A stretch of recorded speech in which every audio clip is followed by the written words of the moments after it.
안녕하십니까. 평생투자 파트너입니다. 오늘 방송할 내용은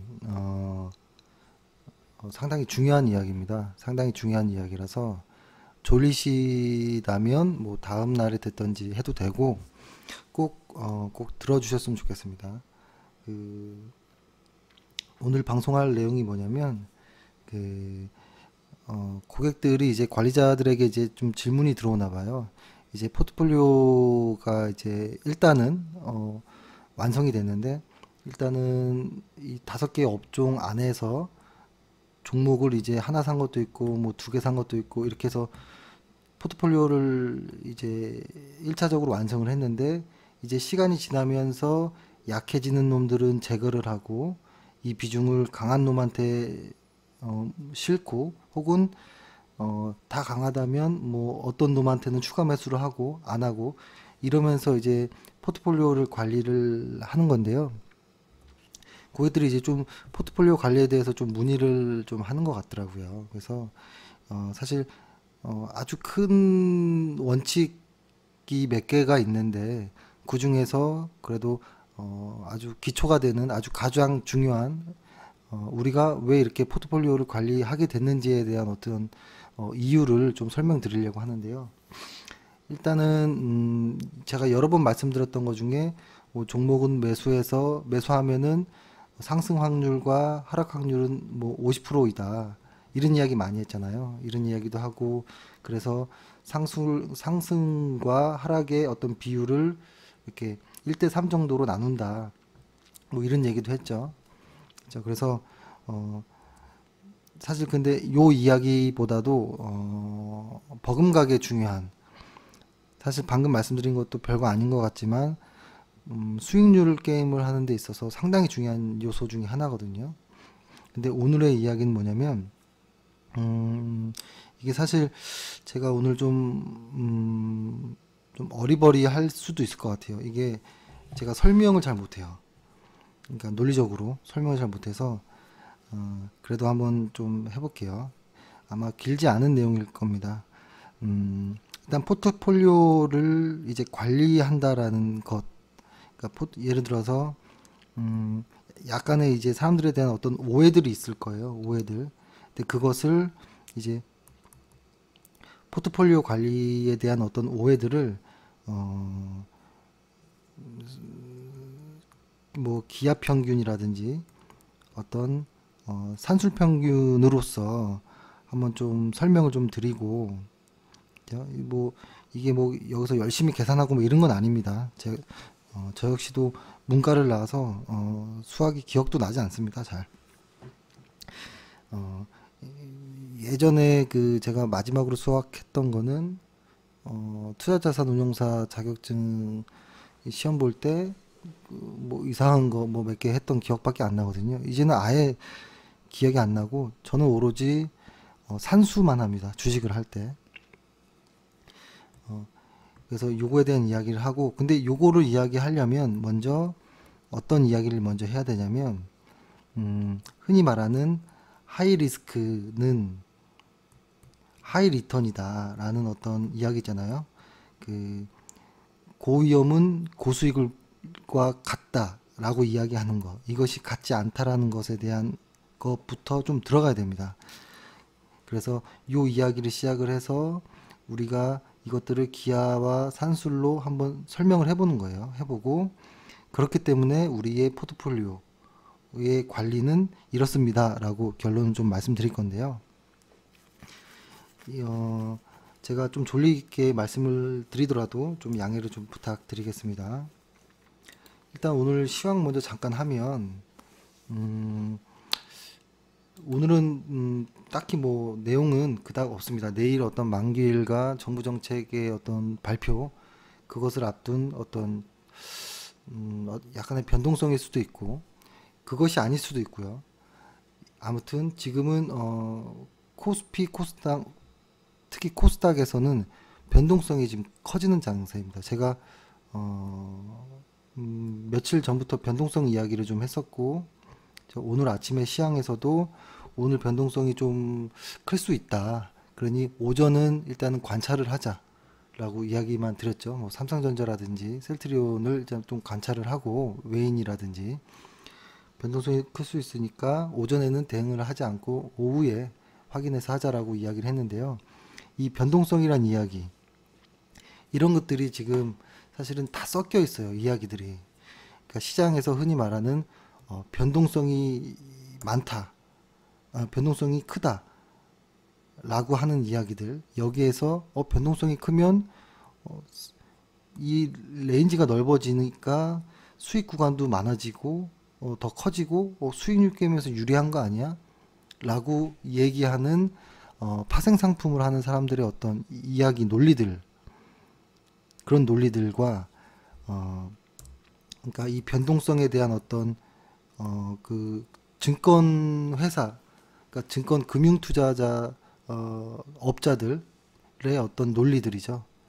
왜냐하면 고객들을 끌어모아야 되기 때문에 변동성에 대한 것에 숨겨진 다른 이야기는 하지 않고 오로지 잘만 한다면 수익을 낼 수 있다라는 어떤 논리로 가고 있거든요. 그리고 두 번째는 이 역시도 마찬가지로 하이 리스크는 하이 리턴이다 라는 이야기로서 또 같이 또 포장을 하고 있거든요.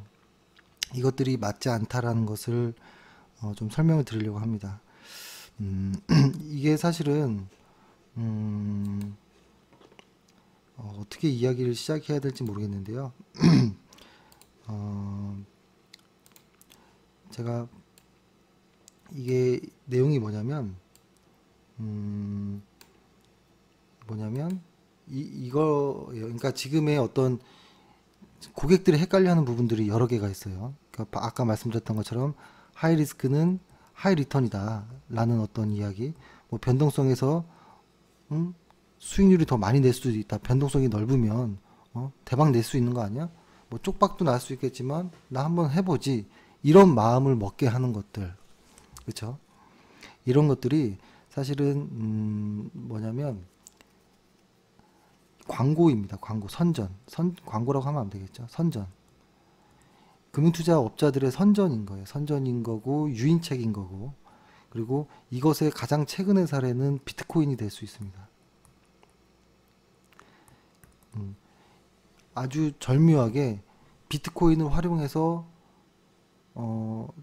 돈을 버는 거예요. 무조건. 그러니까 과거에 금융업에서는 이 하이리스크 하이리턴 변동성이란 이야기들로 금융을 투자할 수 있게, 금융상품에 투자할 수 있게 말을 좀 바꿔놓은 이야기도 있고, 그렇죠? 그 다음에 제가 전에 한번 말씀드렸던 것처럼 은행에서 법적으로 원금을 원본을 보존해 줍니다라는 어떤 그 말, 그거 역시 사실은 그게 더 위험하다는 말이잖아요. 그죠? 은행 자체가 위험하기 때문에 법적으로 원금을 보존해 줘라 라고 법을 만든 거거든요. 왜냐면 은행에 돈은 섞여 있기 때문에, 고객 돈과 투자 돈, 대출 돈들이 섞여 있기 때문에 여기가 망하면 진짜 은행 돈은 날아가는 거거든요. 근데 뭐 단순하게 뭐 펀드라고 할지라도 펀드는 좀 나눠져 있죠. 운용사와 판매사와, 그죠? 수탁이 나눠져 있기 때문에, 그러니까 지금 이렇게 시장이 사실 개인 투자자들을 흔히 말해서 공익적 어떤 뭐라고 하나요? 그 투자자라고도 하죠. 그러니까 손실을 보면서 누군가의 공급 요소를 해주는 역할들을 하게끔 시장이 그렇게 만들어지었다라는 거예요. 이것을 누가 하나 이렇게 바꿀 수는 없을 것 같아요. 이 정도로 갔다면. 왜냐하면 개인 투자자들은 나누어져 있고 힘이 없기 때문에. 하지만 저 금융 투자자들은 뭉쳐 있고 에너지가 세기 때문에 이 작은 한두 명 이야기들로는 바뀌어지지가 않는 거거든요. 그래서 최근의 사례부터 시작을 해서 말씀드리면, 최근에 비트코인 관련한 것들이 있어요. 비트코인. 그렇죠? 비트코인이라는 거는 뭐냐면 뭐 다 아는 내용이니까요. 이것을 어떻게 활용하는지를 먼저 일단 얘기를 해볼게요. 최근에 무슨 뭐 쇼핑몰이라든지 이런 쪽에서 우리 이제 비트코인으로 뭐 결제할 수 있게 해주겠다라고 광고를 해서 했거든요. 그러니까 이 쇼핑몰의 목적은 자기네 쇼핑몰의 광고가 목적이었지 비트코인이 결제가 되든 말든 아무 상관이 없어요. 비트코인이 오르든 말든. 그러니까 이런 식으로 이렇게 광고를 하는 거죠. 그리고 여기에 이제 최근엔 게임주들까지도 어떤 이런 쪽에 좀 가세를 하죠. 그래서 게임주들도 비트코인에 연계되게끔 무엇을 뭐 하겠다. 뭐 이런 이야기를 하는데요. 이게 지금 최근에 가상화폐 투자를 많이 하는 20대에서 30대들에게는 투자라는 말보다는 이제는 약간의 게임으로 좀 가고 있는 것이 아닌가라는 좀 생각을 하고 이게 사실 어떤 전통적인 어떤 투기냐 투자냐를 구분하는 이런 거가 어떻게 보면 지금 촌스러운 이야기가 될 수도 있습니다. 될 수도 있지만 아무튼 누군가가 선의로 광고를 이렇게 하는 것과 이용하는 것을 좀 뭐라고 할까요? 조금 구별을 해야 되지 않을까라고 좀 생각을 하고요. 지금의 20대와 30대들이 지금 이제 가상화폐의 어떤 메인이 될 거거든요. 메인 세대가 될 것인데 이들에게는 이제 진짜 투자든 투기든 아마 이 경계가 없어지지 않을까라는 좀 생각도 하고 지금의 이런 그 비트코인의 어떤 그러니까 이 비트코인 역시도 사람들의 그 마음이 그렇다라는 거겠죠. 하루에도 50% 일중 변동이 50%뭐 이런 식으로도 움직이잖아요. 하루에 2, 30%는 기본으로 움직일 때도 많고 그렇죠. 근데 거기에서 나에게 수익이 돌아올 수 있겠지 않을까 이런 생각을 하는 것 같아요. 왜 그러냐면 최근에 지금 보면 공무원분들도 꽤 많이 비트코인을 하는 걸로 알고 있고 대학생들도 꽤 많이 하고 회사원들도 많고 지금 정말 많아요. 그러니까 진짜로 돈을 버는 사람들이 나오네라는 생각을 하는 거죠. 그러니까 얼마 전 그것이 알고 싶다를 보면 좀 허무해지죠. 뭐 몇백인가요? 몇만 원으로 했는데 몇십억을 뭐 만들었다든지 뭐 이런 이야기들이 나오니까. 근데 제가 이쪽 이야기로 시작하는 이유는 일단 비트코인이란 것은 이제는 직접 투자를 하지 않더라도 어떻게 상황이 돌아가는지는 좀 알아야 되겠다라는 것이고 이 비트코인의 이 심리, 비트코인을 하면 이 비트코인이라는 것은 하이 리스크고 곧 하이 리턴, 그러니까 고위험과 고수익이 같다라는 생각. 위험도 있지만 수익이 한번 나면 대박이 날 거야. 라는 어떤 생각들이 좀 많다 보니 어, 비트코인으로 들어오는 사람들이 많아졌다라는 것이고 이것이 결국에는 주식시장에 큰 영향을 미칠 수 있겠다라는 생각을 합니다.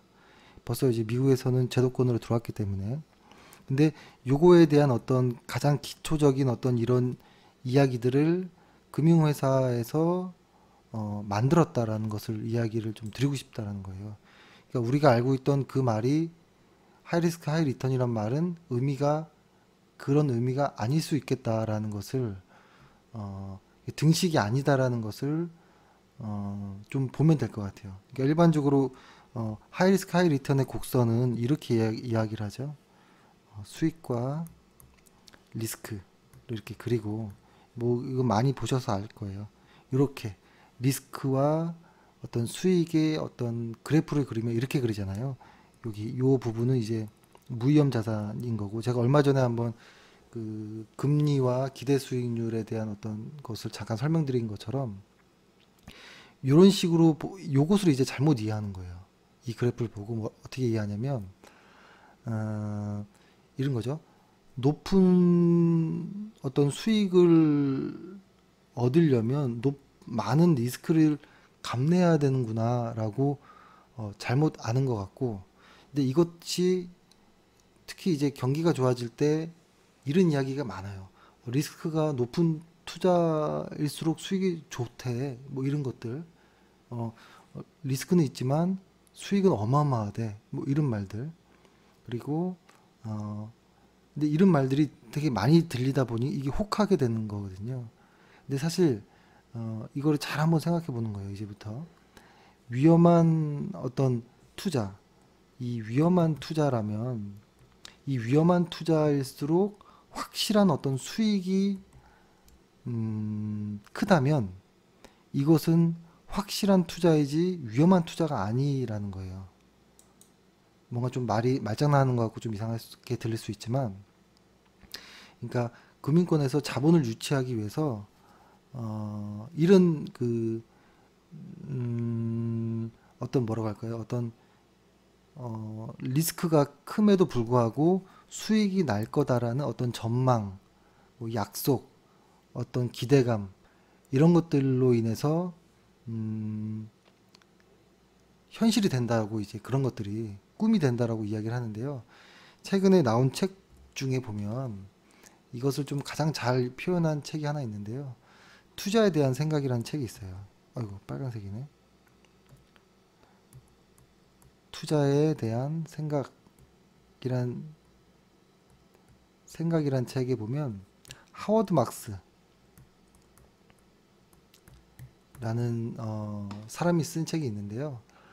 일단 하워드 막스라는 사람은 투자 전문 회사의 이제 창업자이자 회장인 사람이고, 이 사람이 20년 동안 이제 중요한 어떤 내용, 그 투자 관련한 내용들을 메모화해 가지고 이제 고객들한테 보냈거든요. 근데 그것을 엮은 책이 이 책인데, 사실 이 사람이 얼마나 유명하냐면 이 사람의 메모장은 이제 흔히 말하는 뭐 존 보글이라든지 워렌 버핏도 항상 이 사람의 메모장을 볼 정도로 엄청난 많은 어떤 파괴력, 영향력이 있는 사람입니다. 하워드 막스라는 사람은. 근데 이 사람의 투자에 대한 생각이란 이 책에 20개의 메모가 있는데요.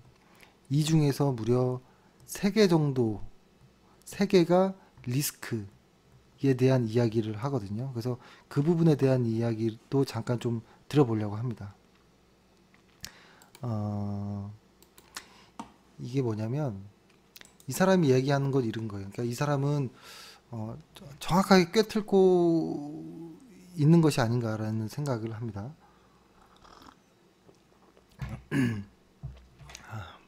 그러니까 이 사람 역시도 그런 말을 하는 거예요. 하이 리스크가 하이 리턴을 확실하게 보장만 해준다면, 하이 리스크가 하이 리턴을 확실하게 보장만 해준다면 그것은 확실하게 돈을 버는 방법이지 위험한 게 아니다라는 것이죠. 근데 이게 반드시 이게 성립되지 않는다라는 건데, 이것을 제가 아까 그렸던 거를 똑같이 한번 그려볼게요. 수익과 리스크. 근데 이 사람은 이렇게 거놓고 어떻게 그으냐면 뭐라고 하냐면 이것을 이제 이것을 뭐라고 표현할까요? 그 수익의 어떤 확률 분포로 보는 거죠. 분포로 보는 겁니다. 분포로. 그래서 만약에 요 단계 수익과 리스크가 작은 단계부터 점점 수익과 리스크가 커가는 이 단계에서의 확률 분포를 보면 처음에는 이런 식으로 된다라고 합니다. 이거는 이제 뭐 볼린저 밴드 책에서도 나오기도 하고 이런 이야기들은 꽤 많이 나오잖아요. 그죠?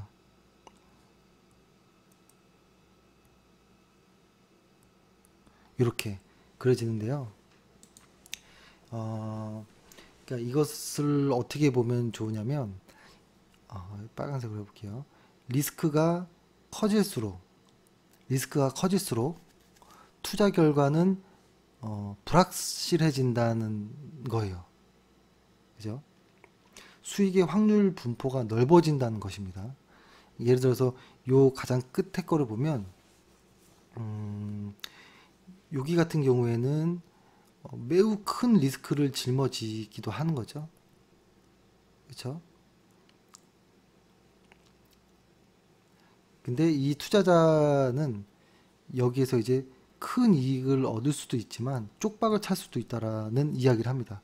그러니까 대박을 낼 수도 있지만 쪽박을 찰 수도 있다라는 이야기를 좀 하는데요. 어, 그러니까 이게 뭐냐면,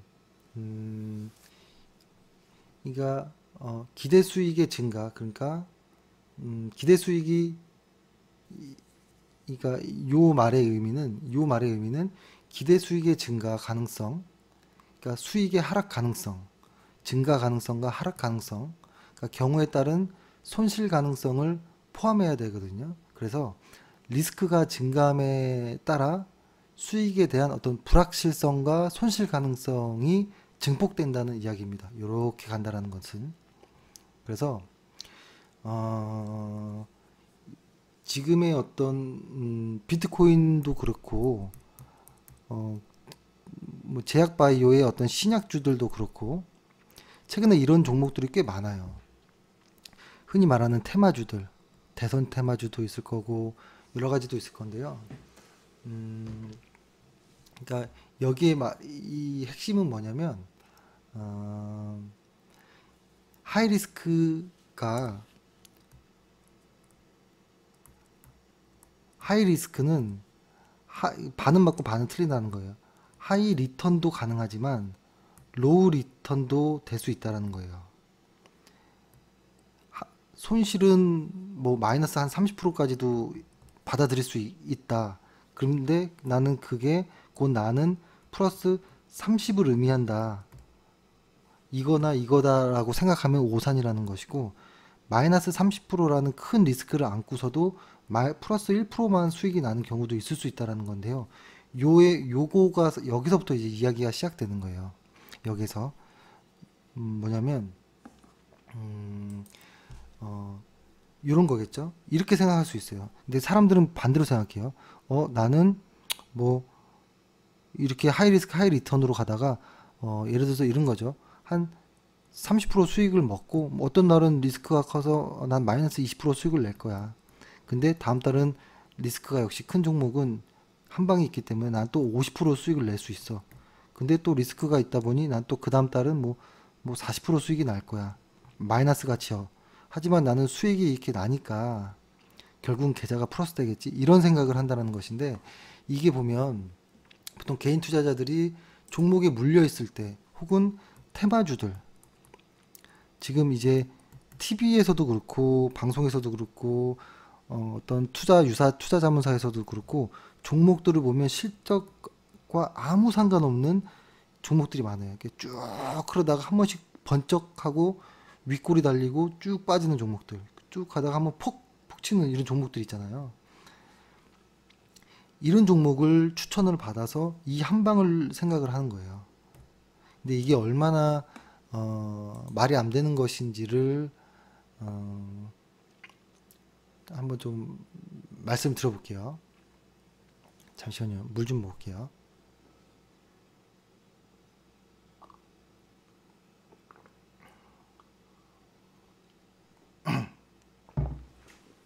그러니까 이것을 어, 산술평균과 기하평균이란 것으로 아마 설명이 될 것 같아요. 근데 뭐 저희 그 회원분 중에서는 수학 선생님도 여러 분 계시고 또 대학교에서 가르치시는 분도 있고 뭐 이쪽 전공자들도 있는 걸로 알고 있는데요.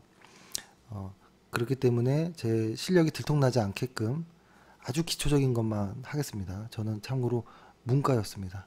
전혀 수학이 싫어서 문과로 간 케이스입니다. 문과가 좋아서 간 게 아니고 수학이 싫어서 간 케이스. 그래서 갑자기 생각나는데요. 수학이 싫어서 문과를 갔더니 문과에는 한문이 있어서 깜짝 놀랐던 그런 일인데 이걸 어떻게 설명을 하냐면 일단은 산술평균과 기하평균 이거는 그냥 이야기를 할게요. 뭐 이해를 안 하셔도 되고 뭐 모르셔도 됩니다. 일단 산술평균을 구하는 건 이런 거죠. 10과 20의 산술평균은 이것을 더하고 이 숫자로 두 개로 나누는 거죠. 그렇죠? 이러면 15가 되는 거예요. 그죠? 근데 기하평균이라는 것은 이걸 곱합니다. 그 다음에 여기다가 제곱근을 합니다. 그럼 이것은 14.1 뭐 이렇게 가거든요. 그러니까 이거는 계산하기보단 계산기로 해야겠죠. 그죠? 그러니까 좀 다르다는 거예요. 15와 14 이게 다르죠. 근데 이거를 이제 제가 이제 예를 들어 볼게요. 어떤 사람이 1,000만 원으로, 이거는 이제 모두 다에게 해당되는 겁니다. 1,000만 원으로 나는 3년간 투자한 월별 수익률의 그 산술 평균이 5%인 사람이 있어요. 그러니까 산술 평균이 5%라는 사람. 근데 다시 한번 얘기를 해보면, 그러니까 이 사람은 월 40%의 수익과 그 다음에 마이너스 30%의 손실을 반복한 사람이에요. 이러면은 뭔가 수익이 날 것 같잖아요. 근데 3년 뒤에 계좌를 보면, 계산을 이렇게 해보면 1,000만 원이 480만 원이 돼 있습니다.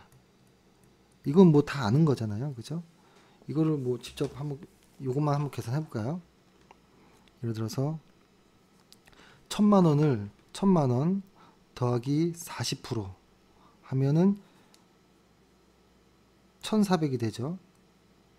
그 다음에 요까지 와야 되죠. 다시 여기서 마이너스 30% 하면 980이 됩니다. 다시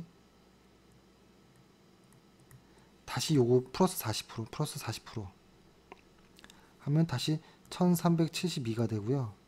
다시 마이너스 30% 하면 960원이 되고, 플러스 40% 하면 1344, 다시 마이너스 30% 하면 941. 이렇게 지금 요것만 보면 이상한 겁니다. 왔다 갔다 하는 거기 때문에 시간이 길어지면 자산은 줄어들고 결국엔 이렇게 반토막 나는 상황이 오거든요. 이렇게 큰 수익을 얻었는데도 불구하고 좀 이상하죠. 그렇죠? 근데 기하 평균을 하면, 기하 평균으로 아까 제가 말씀드렸던 것을 계산해 보면 월 마이너스 1%라는 어떤 수익률이 나와요. 그러니까 기하 평균과 아까 산수 평균으로 했을 때는 5라고 했잖아요. 그러니까 첫째 달은 플러스 40%, 두 번째 달은 마이너스 30%를 3년 동안 간다면 산술 평균으로는 5가 되고요. 5%가 되지만 기하 평균으로 하면 마이너스 1%가 된다는 소리거든요. 이게 뭔가 좀 뉘앙스가 이상하죠. 그죠? 그죠? 이거를 다른 예를 한번 들어보면, 월별로 20%의 수익이 나고 또 다음에는 마이너스 10%의 손실이 이게 막 섞여 있다라는 거예요. 이게 홀짝홀짝 그대로 가는 게 아니고 20 내고 마이너스 10도 내고 또 10도 내고 이게 마구 섞여 있다라고 하면, 이게 섞여 있다라고 하면 3년 후의 잔액은 얼마가 될까요? 4천만 원이 됩니다. 이걸 한번 제가 정리해 볼게요. 1,000만 원을 플러스 40% 마이너스 30%로 갔을 때 쭉 3년이 지난 후에는 480만 원 정도가 되고요. 이건 계산 한번 해보십시오. 이 1,000만 원을 플러스 20과 혹은 뭐 마이너스 10의 손실을 뒤섞어 버린다면 나중에 3년 후는 약 한 4천만 원 정도가 되거든요. 이게 왜 이렇게 차이가 날까라고 생각을 해보는 거예요. 그랬을 때 요거의 말은 뭐냐면, 그러니까 기하 평균과 산술 평균에서 이게 착시가 난다라는 거예요. 그러니까 월별로 계산했던 어떤 산술 평균이 시간이 길어지면 수익률이 엄청 나겠지라고 하는 착각인 거죠. 그러니까 흔히 이거랑도 비교할 수도 있어요. 영업사원들 혹은 자영업자들, 저는 이제 직원들한테도 많이 얘기도 하지만 보통 이게 고정적인 급여가 아니잖아요. 첫 달은 100만 원 벌고 두 번째 달은 300 벌고 어떤 날은 마이너스 200만 원 손실 나고 이런 일이 있을 수 있잖아요. 영업하는 거나 자영업자들. 근데 보통 이 사람들의 심리가 보통 내가 잘 벌었을 때 곱하기 12달을 해서 나의 연봉으로 착각을 하는 경우가 많거든요. 그렇죠? 주식 투자자도 마찬가지예요. 내가 이번 달은 15%를 벌었어. 근데 어떤 날은 뭐 마이너스 20% 날 때도 있고 마이너스 10% 날 때도 있지만 잘 벌었던 어떤 이 기업 곱하기 잘하면 한 달에 12달 이렇게 해서 이것으로 내 평균 수익이 날 수도 있겠다. 그러면 나 전업 투자할 수도 있겠네. 라고 착각이 시작되고 여기서 이제 망하는 거거든요. 근데 이거는 그럴 수 있습니다. 그럴 수 있고 이제 설명을 한번 들어보면 아니겠구나라고 한번 생각을 한번 더 해볼 수도 있는 거가 되겠죠. 이걸 제가 한번 설명을 들어볼게요. 그러니까 이 산수 평균이 아니고 기하 평균이라는 것을 잘 활용해자라는 어떤 의미입니다. 그래서 다시 보면 40%, 30%, 마이너스 30% 이에 교차되는 그 사례, 그렇죠? 이 1,000만 원이 투자하면 손실이 난다라는 거죠. 그러니까 이걸 이제 활용하자라고 하는 거예요. 이 1,000만 원을 이렇게 가면 나중에는 480 이 손실이 난다고 했잖아요. 근데 여기서 약간 이제 수학적인 어떤 꼼수를 부리는 꼼수건 그죠? 뭐 꼼수라고 할 수도 있겠죠. 어떤 요령 혹은 기술을 부려보는 거예요. 여기서 계산은 다 일일이 하진 않지만 일단 설명을 드려보겠습니다. 나의 이 1,000만 원을 전체 투자하는 것이 아니고 언제나 40%만 투자 상태로 유지한다는 거예요. 그러면은 60%는 현금이 되는 거고 40%는 주식의 비율이 되는 거겠죠. 유지하면 3년 뒤에는 이게 1,450만 원으로 늘어나요. 그렇죠? 이제 듣다 보면 이제 마지막에 하실 겁니다. 이게 왜 그렇지라고 생각하실 수 있습니다. 근데 일단 이야기를 해보면 투자 비중이 줄면서 총 잔액 대비해서 아까는 40%와 30% 플러스 40 이렇게 됐던 것이 비율을 줄임으로써 결국에는 어떻게 변했냐면 이것이 16%의 수익과 마이너스 12%의 손실로 줄어드는 효과 그런 상황으로 바뀌어 버리는 거거든요. 비중을 조절함으로써.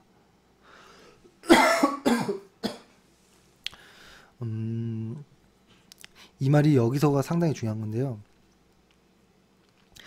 이게 이렇게 생각할 수도 있어요. 예를 들어서 수익과 손실이 모두 감소했다라는 거. 그러니까 편차도 줄어들었다는 것이거든요. 이 말은 결과적으로 기업 평균이 커졌다라는 걸 의미하거든요. 그래서 좀 더 엄밀하게 말하면 지금과 같은 어떤 계산법으로 봤을 때는 41.5% 정도를 투자할 때 수익률은 최대가 된다라는 어떤 이야기가 되는데요. 그러니까 이거랑 비슷한 유명한 예가 있죠. 그 유명한 예를 한번 얘기하자 보면, 그래서 이런 거죠. 열필의 말이 경마에서 우승을 맞추면 열파의 말이 이제 뛰는 경기에서 우승말을 맞추면 10배를 받고 못 맞추면 돈을 잃는다 라는 거. 그러니까 어떤 사람이 우승말을 평균보다 2배 높은 확률로 만약에 맞출 수 있다라고 한다, 이런 사람이 있다라고 하면 이 게임이 반복되면 이 사람은 자기 자신이 가지고 있는 돈에 얼마만큼을 베팅해야 될까, 이게 좀 어려워지죠. 근데 결론은 이거예요. 9분의 1을 베팅하는 것이 기하 평균을 최대화시키는 방식이에요. 이렇게 하면 한 회당으로 쪼개면 4.5%의 어떤 수익을 얻는 거가 되거든요. 이것이 그 흔히 말하는 켈리 베팅이라고 하는 방식이잖아요. 그러니까 그 심리 투자 법칙이라는 책에 보면 이러한 비슷한 도박사들과 어떤 이러한 것들을 조금 비슷하게 설명하는 부분도 있긴 있는데요. 한번 보시면 좋을 것 같고, 이제 정리를 한번 해볼게요. 단순하게 해서 다시. 그러니까 이것처럼 기하 평균을 이용하면, 그죠? 이제부터는 중요한 거죠. 정리하는 거니까. 기하 평균을 통해서 수익을 극대화하는 과정에는 그 변동성 관리가 암묵적으로 포함되어 있다라는 이야기입니다. 변동성. 우리가 잘못 알고 있던 하이 리스크 하이 리턴. 그 변동성에 관리를 해야 되는데 그것이 잘못 알려지고 있었다라는 것 때문에 모든 개인 투자자들이 다 손실권이다 라고 해도 과언이 아니었거든요. 그러니까 여기서 중요한 건 뭐냐면 현금, 그러니까 예를 들어서 주식의 비중이, 예를 들어서 제가 가장 좋아하는 주식의 비중은 5대 5라고 했던 거 기억이 나시나요? 가장 안정적인 5대 5. 주식과 현금의 비중이 5대 5다. 그럼 사람들은 웃습니다. 그렇게 해서 무슨 돈을 벌어라고 하는데요. 이것을 길게 장기적으로 쭉 가버리면 기하 평균을 통해서 수익을 극대화할 수 있어요. 이 남아있는 현금으로 완충 작용을 할 수 있다는 거거든요. 그러니까 변동성에 대한 완충 역할을 해서 수익을 높일 수 있다는 거예요.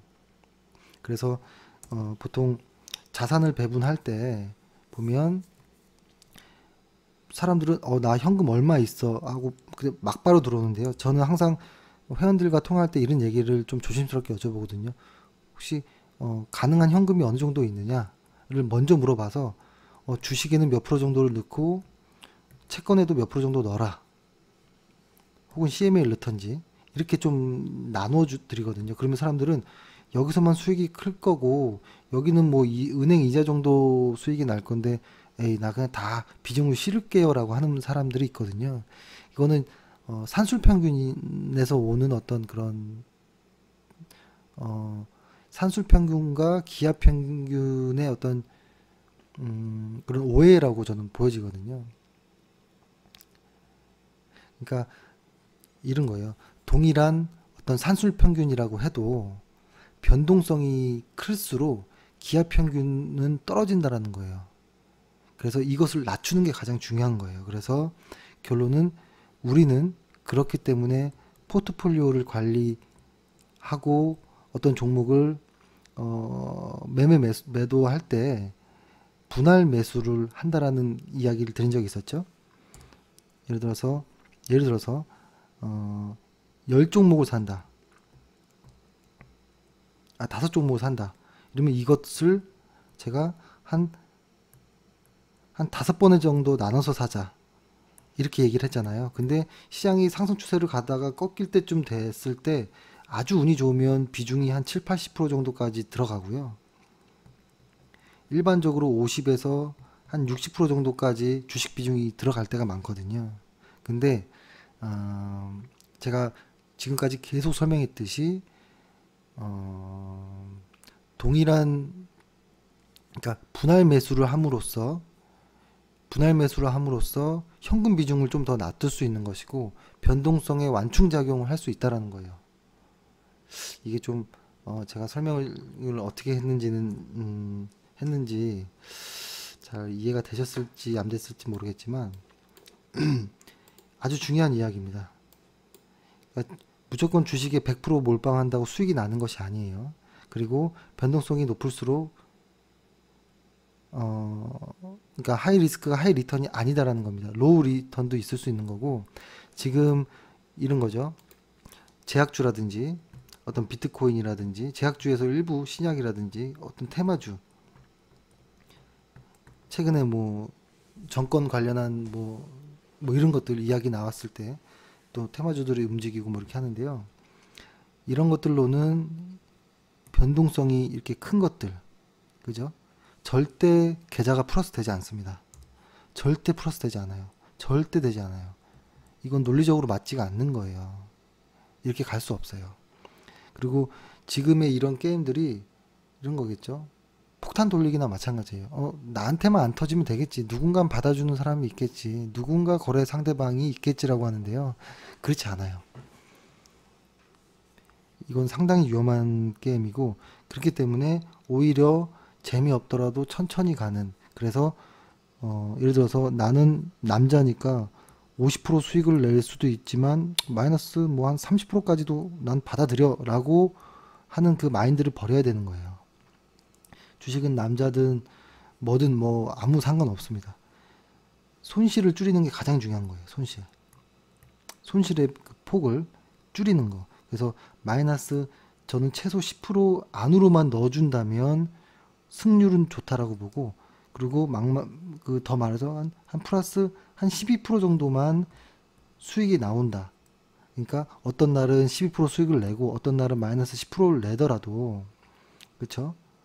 분할 매수랑 현금 비중을 맞추고 해서 이것을 더 줄여버리면 길게 보면 계좌는 플러스 된다 라는 겁니다. 그러니까 이게 아마 저의 논리가 틀릴 수도 있습니다. 틀릴 수도 있는 것이고 뭐 생각이 다를 수도 있는 것이고 한데요. 이야기는 일단 대부분 다 드린 것 같은데요. 다시 한번 또 강조드립니다. 포트폴리오를 관리하는데 가장 중요한 것은 제가 맨 처음에 한번 말씀드렸죠. 플러스 21%와 마이너스 7% 이익과 보상의 비율을 3대 1로 우리는 정합니다 라고 했던 거. 왜 그러냐면 주식은 사자마자 50% 상승 확률과 50% 하락 확률이 있기 때문이라는 것이고, 이것을 줄인다라는 것, 손실의 폭을 줄여야지만 기하평균 했을 때 수익을 극대화할 수 있다는 것이고, 여기에서 한 번 더 극대화시키려면 분할 매수를 해서 현금 비중을 남겨두는 거예요. 그래야지만 그것이 수익을 낼 수 있는 거예요, 결국엔. 그래서 오늘은 이 정도로 좀 설명을 좀 드리고요. 이렇게 포트폴리오 관리를 하는 것에 가장 어떤 좀 중요하게 생각하는 부분을 이야기를 했는데요. 뭐 다른 이야기도 있을 수 있습니다. 있을 수 있고 저희도 생각이 변할 수도 있고 앞으로. 근데 일단은 지금까지 현재로는 이러한 이유로 이렇게 포트폴리오를 관리하고 있다라는 것이고, 그리고 아마 그것이 궁금할 거예요. 언제 팔고 언제 살 것이냐, 또 이렇게 물어볼 거예요. 근데 다시 생각해 보면 상승과 하락의 확률은 반반이란 거예요. 반반. 언제 21%의 수익을 낼지, 언제 마이너스 7% 터치를 하고 손실이 날지는 알 수 없어요. 그냥 강한 회사, 실적이 좋은 회사를 골라서 최대한 노력을 할 뿐입니다. 이쪽으로 가라, 이렇게 기도를 하는 거예요. 그렇죠? 그리고 매수 매도를 하는 이 기술적 차트를 보고 하는 이 매수 매도의 방법도 방식은 간단합니다. 제가 저번에 40이라든지 180, 뭐 50이라든지 200 수치는 여러 가지로 바꿀 수 있어요. 이거의 핵심은 장기 이평선이 밑에 깔리고 단기 이평선이 그 위에 깔리는 정배열일 때 주식을 여기에서 기계적으로 매수 매도 매수 매도 이것을 반복한다라는 거거든요. 근데 이 논리도 마찬가지예요. 이 우상향한다라는 이 기울기가 어떤 결과를 가져오냐면 수익은 많고 손실은 적게끔 가져오는 효과를 가져오는 거거든요. 이것을 또 분할 매수한다든지 이렇게, 이것이 결론적으로 길게 수익을 낼 수 있는 길이고 자산을 증식할 수 있는 저는 방식 중에 하나라고 봅니다. 그리고 아주 작은 기술은 뭐냐면 실적을 보고 좋은 회사를 고르는 것. 이 회사는 어떤 전망이 있어, 어떤 실적을 가지고 있어, 이런 것은 아주 작은 부분이에요. 그리고 매수 매도하는 거, 어느 타이밍에 들어가고 어느 타이밍에 매도하는, 이것은 아주 작은 것이고, 가장 중요한 거는 제가 지금까지 말씀드렸던 포트폴리오를 관리하는 방법이 가장 큰 것이고, 이것이 수익을 결정합니다.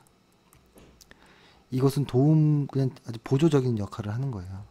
그래서 조금 황당하실 수 있습니다. 그럼 난 주식 공부 안 할래.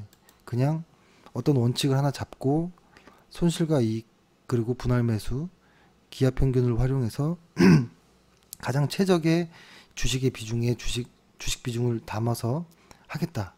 뭐 이렇게 할 수도 있는데요. 그것은 이제 월별 어떤 통계, 나의 통계가 있어야 된다는 거예요. 그래야지만 정확히 그 주식 비중을 맞출 수 있거든요.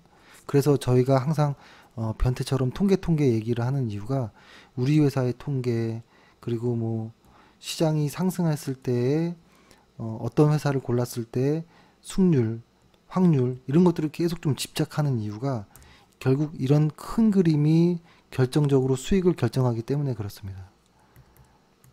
그래도 그렇다 하더라도 주식책과 주식 노트를 읽고 꾸준히 공부를 하셔야 됩니다. 그래서 주식이라는 것이 상당히 어렵습니다. 그리고 지금 보면 이제 마무리 할게요. 이제 보면 특히 얼마 전 어제였나요? 기관 투자자들의 어떤 단기 매매가 개인 투자자의 어떤 단타를 만드는 그런 어떤 기관 투자자의 어떤 매매 습관들, 단기 매매 습관들이 개인 투자자들의 어떤 위험한 투기를 불러오는 이런 역할을 하는 것 같아요. 위험한. 사실 뭐 근본적으로 들어가면 빈약한 복지였겠죠, 뭐 그죠? 이제 여기까지 뭐 이야기할 건 아니지만 빈약한 복지가 사실은 저는 위험한 투기와 투자를 부른다라고 생각하는 입장이거든요. 근데 이거 중에 기관 투자자들의 어떤 영향, 금융 투자자들의 어떤 광고성, 어떤 그런 거짓말들 이런 것들이 섞여서 지금의 개인 투자자들이 이렇게 말씀드리기가 조금